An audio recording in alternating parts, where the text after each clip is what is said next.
बिस्मिल्लाहिर्रहमानिर्रहीम। अस्सलाम वालेकुम। आप सबको B2 चैनल पे खुश आमदीद। फूड पॉइजनिंग, इसको फूड बॉर्न इलनेस भी कहते हैं। ये बीमारी तब होती है जब आप कोई भी जो ना कंटेमिनेटेड फूड खा लें, ठीक है। बहुत सारे इन्फेक्शस एजेंट्स हो सकते हैं, जैसे बैक्टीरिया है, वायरसेस है, पैरासाइट्स हैं। और फिर इन जो ऑर्गेनिज्म से जो ना टॉक्सिन कुछ रिलीज़ होते हैं, वो जो ना इस फूड पॉइजनिंग की जो ना बहुत कॉमन जो ना रीज़न होते हैं, ठीक है।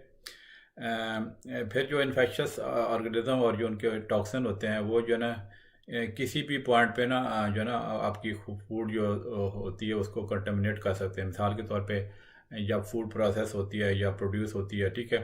और फिर ये कि कंटेमिनेशन जो है ना वो घर पे भी हो सकती है, अगर जो है ना खाना सही तरह ना बनाया जाए या उसको जो है ना सही तरह स्टोर ना किया जाए, मतलब इनकरेक्ट हैंडलिंग की जाए, ठीक है।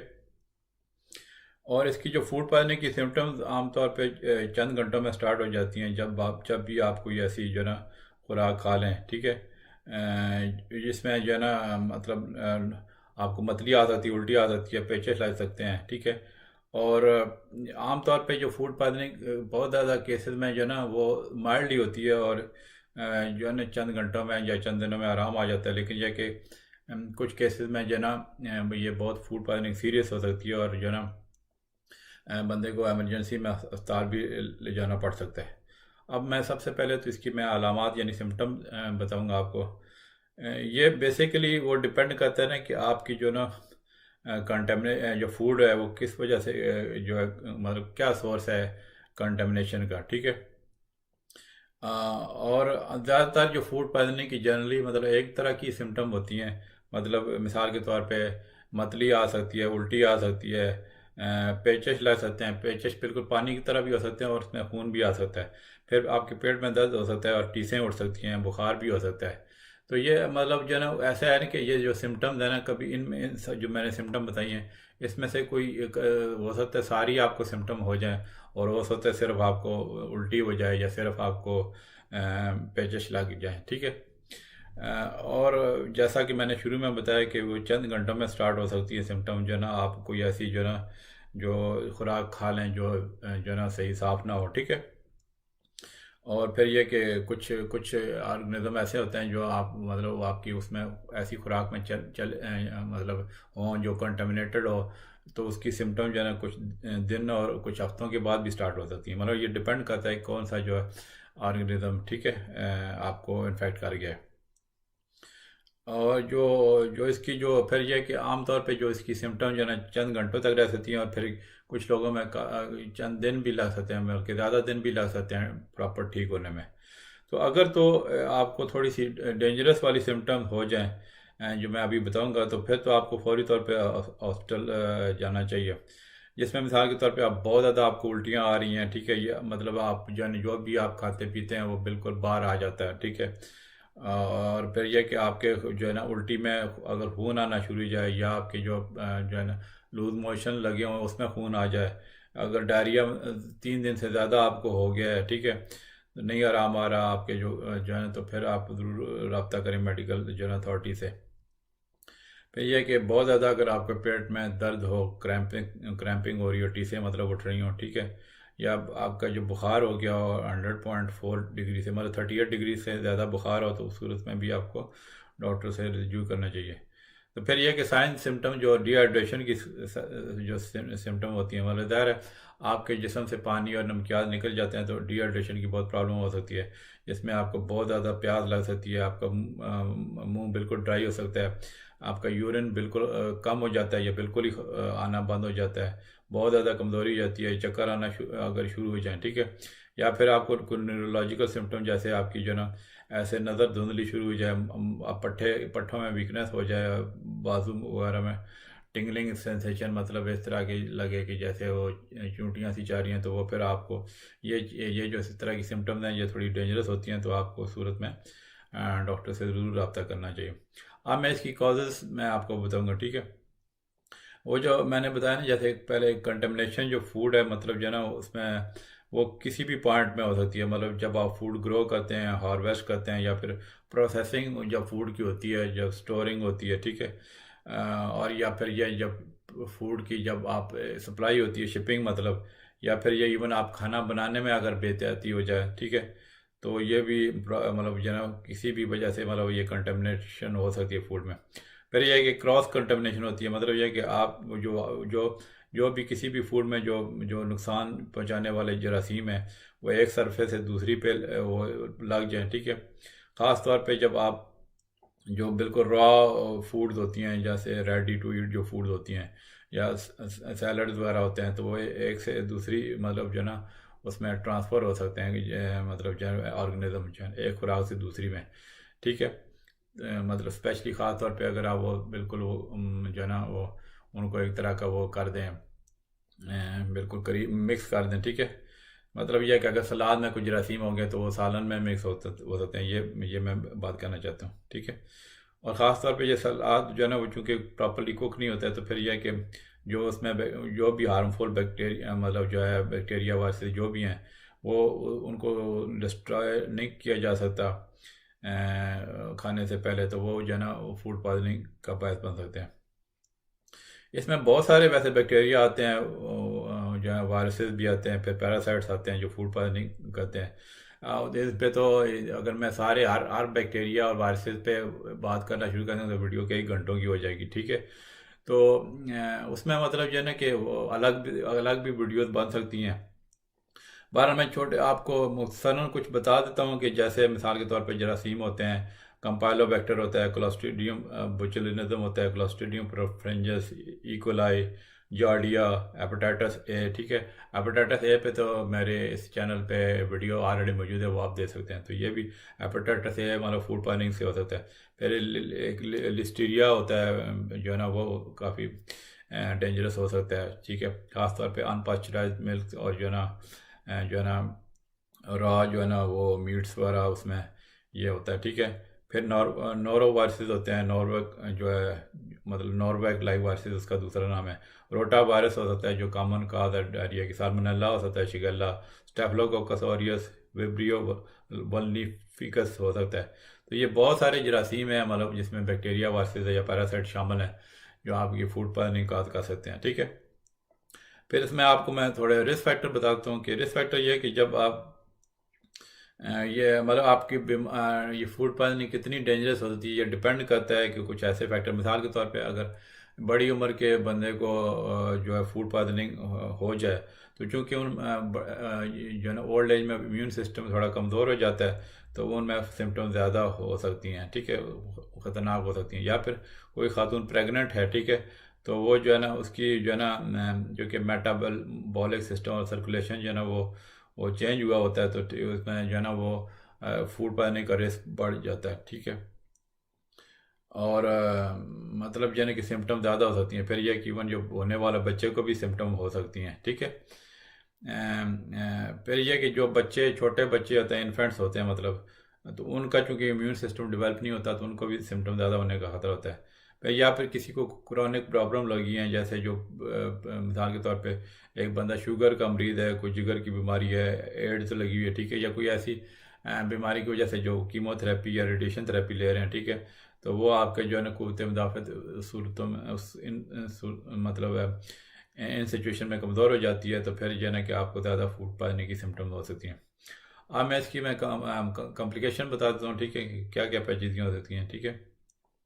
सबसे जो सीरियस इसकी फूड पॉइजनिंग की कॉम्प्लिकेशन होती है कि वो ज़्यादा डिहाइड्रेशन हो जाती है, मतलब जिसकी वजह से आपके जिस्म से पानी ज़ाया हो सकता है, और फिर जो आपको जो ज़रूरी साल्ट्स और मिनरल चाहिए होते हैं वो ज़ाया हो सकते हैं। अगर तो आप हेल्दी अडल्ट हैं और आप मतलब पानी सही मतलब आप फ्लूइड्स ले रहे हैं, ठीक है, जो मतलब लेट से एक बंदे को डायरिया लगा होता है लेकिन उसकी रिप्लेसमेंट भी हो रही है, मतलब ओरली वो ले रहा है, तो फिर यह कि डिहाइड्रेशन उस सूरत में इतनी प्रॉब्लम नहीं होनी चाहिए।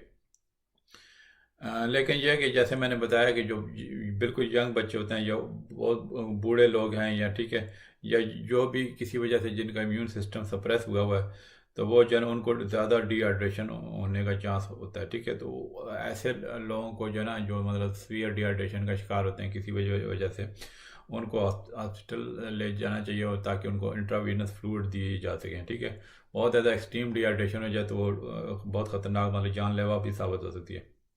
इसमें जो है ना जो है बहुत सारे वैसे तो ऑर्गेनिज्म है जो फूड पॉइजनिंग का सकते हैं, लेकिन कुछ ऑर्गेनिज्म जो बहुत ज़्यादा ख़तरनाक हो सकते हैं, उसमें एक लिस्टीरिया का इन्फेक्शन है, ठीक है। ख़ास तौर पे जो लिस्टीरिया अगर मतलब किसी प्रेग्नेंट खातून को हो जाए, मतलब जो बच्चे को, फिर जो अनबॉर्न बेबी होता है, जो बच्चा पैदा नहीं हुआ, उसको ये ख़तरनाक हो सकता है। अगर शुरू के प्रेगनेंसी में ये लिस्टीरिया इन्फेक्शन हो जाए तो मिस कैरेज हो सकती है। अगर थोड़ी प्रेगनेंसी लेट हो तो जो ना वो बच्चे की डेथ भी हो सकती है, स्टिल बर्थ जो ना, या प्री मेच्योर बर्थ भी हो सकती है, ठीक है। फिर ये कि जो है, अगर कोई इन्फेंट्स अगर सर्वाइव भी कर जाएँ लिस्टीरिया के इन्फेक्शन से, तो वो लॉन्ग टर्म उनको न्यूरोलॉजिकल डैमेज और डिलेड डेवलपमेंट हो सकती है। तो ये लिस्टीरिया इन्फेक्शन काफ़ी ख़तरनाक हो सकता है, ठीक है। तो अच्छा, फिर एक और जो है ऑर्गेनिज्म होता है जिसको ई कोलाई कहते हैं, उसमें कुछ उसकी भी किस्में आ गई। कुछ जो उसके कुछ जो ई कोलाई के स्ट्रेन है ना, वो सीरियस कॉम्प्लिकेशन काज करते हैं, जिसको एक कॉम्प्लिकेशन होती है जिसको हीमोलिटिक यूरेमिक सिंड्रोम कहते हैं, जिसमें यह होता है कि आपकी जो किडनी की जो ब्लड वेसल है उनकी लाइनिंग डैमेज हो जाती है, जिसकी वजह से किडनी फेल हो सकता है। फिर यह कि जो इनमें से अगर एक इस तरह के स्ट्रेन्स का इन्फेक्शन ख़ास तौर पे बूढ़े लोगों को या बिल्कुल यंग बच्चों को, छोटे बच्चों को हो जाए, तो या जो ऐसे लोग जिनका इम्यून सिस्टम कमज़ोर है, तो उनको जो है ना बहुत ज़्यादा ये ख़तरनाक हो सकती है, ठीक है। तो ये मतलब जो ना आप ध्यान में रख लें कि मतलब कुछ कॉम्प्लिकेशन जो ना इसमें फूड पॉइजनिंग में बहुत डेंजरस हो सकती हैं, ख़ास तौर पे उन लोगों को जिनका इम्यून सिस्टम कमज़ोर है। अब मैं प्रिवेंटिव में जो हमारे हिफाजती इकदाम बता दूं कि फूड मतलब पॉइजनिंग से आप कैसे बच सकते हैं। एक तो ये ज़ाहिर है, आप अपनी सफाई का ख्याल रखें, अपने हाथों को जो है ना बार बार धोएं, ठीक है। ख़ास तौर पे जो है ना साबुन से, नीम गर्म पानी से, ठीक है।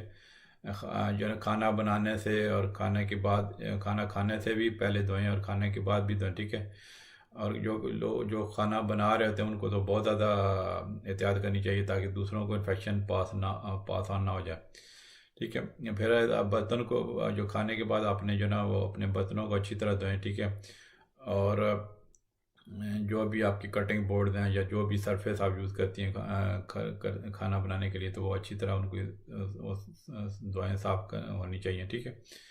फिर यह कि जो रेडी टू ईट फूड्स होती हैं, उससे आप रॉ फूड को ना सेपरेट करें, ठीक है। ख़ासतौर पे जब आप शॉपिंग करने जाती हैं तो, ठीक है। तो जो आपके रॉ मीट है या पोल्ट्री फिश और शेल फिश है, वो जो ना दूसरी जो फूड्स है वो जो ना वो सेपरेट उनको वो रखें, ठीक है। ताकि जो ना ये मैंने जैसे बताया ना कि क्रॉस कंटामिनेशन का जो शुरू में वो ना हो सके। फिर यह कि आप जो है ना अपनी जो खुराक तैयार करती हैं, खाना तैयार करते हैं, तो ठीक है, वो एक सेफ़ टेम्परेचर पे तैयार करें, ठीक है। जिससे मतलब सही सेफ़ टेम्परेचर हो तो बहुत सारे जरासीम वैसे ही मर जाते हैं, ठीक है। उसमें फूड थर्मामीटर मतलब आप उसकी हेल्प ले सकते हैं। ख़ास तौर पे जैसे ग्राउंड बीफ होता है, उसको 160 डिग्री फ़ारेनहाइट मतलब 71.1 डिग्री सेंटीग्रेड तक को उसके करें, ठीक है। लैम्प चॉप्स वगैरह होती हैं या तो वो जो है ना उनके भी मतलब 145 डिग्री फ़ारेनहाइट जो है ना, या 62.8 डिग्री सेंटीग्रेड तक कुकिंग करें, ठीक है। वो चिकन एंड टर्की जो है ना वो इसी तरह 165 फ़ारेनहाइट यानी 73.9 डिग्री सेंटीग्रेड तक कुकिंग करें, ठीक है। और जो फ़िश और शेलफिश हैं वो भी मतलब आप उनको प्रॉपर उनको कुक करें, ठीक है। फिर ये जो है ना, जिन फूड्स का जो ख़ास तौर पे ख़तरा होता है डिके होने का, ठीक है, तो उनको जो है ना मतलब आप जैसे खाना मतलब जो है ना आप जब शॉपिंग करती हैं या तो उसमें जो है ना, अगर तो आपके रूम का टेम्परेचर 32.2 डिग्री सेंटीग्रेड से ज़्यादा है, तो आप जो है ना एक घंटे के अंदर अंदर जो है ना अपनी जो इस तरह की जो फूड्स को जो है ना आप रेफ्रिजरेट कर मतलब फ्रिज में रख दें, ठीक है। फिर यह कि फूड को जो है ना आप कुछ लोग होते हैं ना कि जैसे मिसाल के तौर पे फ्रोज़न फूड है सामने पड़ी, उसी को पकाना है, तो वो रूम टेम्परेचर पे वो ज़्यादा देर रख देते हैं, ताकि वो जो है ना वो जो है ना उसका वो थोड़ा सा मतलब जो है ना वो पकाने के काबुल हो जाए, मतलब बिल्कुल वो डिफ्रॉस्ट मतलब वो, तो वो जो है ना उसको वो ना ऐसे नहीं करना चाहिए। रूम टेम्परेचर पे आप उसको फ्रिज में डिफ्रॉस्ट करें, ठीक है। या मतलब जो है ना कि आप अपने माइक्रोवेव को यूज़ कर सकते हैं डिफ्रॉस्ट करने के लिए, मतलब 50% पावर सेटिंग पे रखें, ठीक है। और फिर कोशिश करें कि वो जब आप डिफ्रॉस्ट करें फूड को, तो फौरी तौर पे फिर उसके बाद उसको पका भी लें, ठीक है। फिर ये कि अगर आपकी खुराक आपको खुराक आपको कुछ शक है, ठीक है, जो आपकी मतलब कोई जो है ना, मतलब आपको कोई इस तरह का पूरा यकीन नहीं है कि आपकी जो खाना सही तरह तैयार नहीं था या फिर जो ना आपको वो प्रॉपरली स्टोर नहीं था, तो उस खाने को बेहतर है ना कि वो ना खाएं, डिस्कार्ड कर दें, ठीक है। ख़ास तौर पे जब आपकी खाना रूम टेम्परेचर पे ज़्यादा देर तक वो पड़ा रहे ना, तो जो है ना उसमें बैक्टीरिया और उनकी जो टॉक्सिन हैं वो जो है ना वो उसमें चले जाते हैं और वो कुकिंग से डिस्ट्रॉय नहीं हो सकते। तो इस तरह की जो ना आप खाना आप बल्कि उनको चखने चखने भी नहीं चाहिए। आपको ज़रा सा भी शक हो तो ये कि खाने में इसमें मतलब है थोड़ा वो बासी हो गया या उस तरह की चीज़ है जो है ना जो मतलब खाने के काबिल नहीं है, चाहे उसकी स्मेल ना भी आ रही हो, ठीक है, तो वो जो है ना बेहतर है उसको डिस्कार्ड कर दें, मतलब ना खाएं, ठीक है। और ख़ास तौर पे जैसे जो यंग चिल्ड्रन होते हैं या प्रेग्नेंट लेडीज़ होती हैं, ठीक है, और या फिर ओल्डर अडल्ट्स या जिनकी इम्यूनिटी कमज़ोर हो, उनको फूड पॉइजनिंग डेंजरस हो सकती है। तो ऐसे लोगों को ख़ास तौर पे अनपास्चराइज जो है ना जो फूड्स होती हैं, जो मिसाल के तौर पे डेयरी प्रोडक्ट्स अनपास्चराइज या जो अंडर कुक्स एग्स होते हैं या रॉ मीट्स वगैरह होते हैं, ऐसे लोगों को इन चीज़ों से परहेज़ करना चाहिए, मतलब प्रॉपरली सही तरह तैयार खाना खाना चाहिए, ठीक है, फ़िज़ान सेहत के मुताबिक। अब मैं इसका आपको डायग्नोसिस बताता हूँ, मतलब कि जो है ना कैसे डायग्नोस करते हैं। तो जब पेशेंट्स हमारे पास आते हैं तो फिर ज़ाहिर हम उनकी डिटेल हिस्ट्री लेते हैं, ठीक है, और ये पूछते हैं कि कितनी देर से आपको ये सिम्टम हो रही हैं, और फिर खुराक का पूछते हैं कि क्या आपने खाया था, ठीक है। फिर ये है कि फिज़िकल एग्ज़ाम पेशेंट्स का होता है ताकि डिहाइड्रेशन का पता चल जाए, ठीक। और फिर जो है ना कि इसमें वो डिपेंड करता है, अगर सिम्टम्स भी हैं तो आपका ब्लड टेस्ट भी लिया जा सकता है, स्टूल कल्चर जो है ना भी लिया जा सकता है, ठीक है, ताकि पैरासाइट्स का पता चल सके जो स्टूल में आ जाते हैं, ठीक है, डायग्नोसिस कंफर्म के लिए। तो उसमें ये होता है कि अगर तो मिसाल के तौर पे कोई आपके स्टूल में कोई ऐसा पैरासाइट आ जाए तो हम लोकल हेल्थ अथॉरिटीज़ को भी इन्फॉर्म कर सकते हैं कि कोई मतलब किसी की कोई फूड पॉइजनिंग का कोई आउटब्रेक तो नहीं हो रहा। अब इसकी मैं आपको ट्रीटमेंट बता देता हूँ, ठीक है। वो ट्रीटमेंट जो है ना वो इधर है सोर्स, इलनेस का जो सोर्स है उस पर डिपेंड करता है, या फिर आपकी जो डिहाइड्रेशन की सिम्टम है उसको ज़रा ठीक करना ज़रूरी है। और अगर तो आपको माइल्ड सिम्टम हैं, ठीक है, अगर मतलब जो है वो थोड़ी बहुत सिम्टम है वो तो कब कुछ लोगों में चंद घंटों में या चंद दिन में घर पे ही सेटल हो सकती हैं, ठीक है।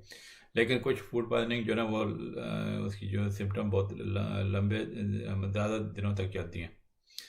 तो उसमें यह है कि सबसे पहले तो ज़रूरी है कि जब आप जो आपके फूड पॉइजनिंग की वजह से आपके जिस्म से पानी या मिनरल या फिर वो निकल गए हैं जो है ना एसेंशियल सॉल्ट जो है ना मिसाल के तौर पे सोडियम, पोटेशियम, ठीक है, और कैल्शियम वगैरह, तो उनको फिर आपको वो जो हमारी कोशिश होती है डॉक्टर्स की कि वो रिप्लेस करें, ठीक है।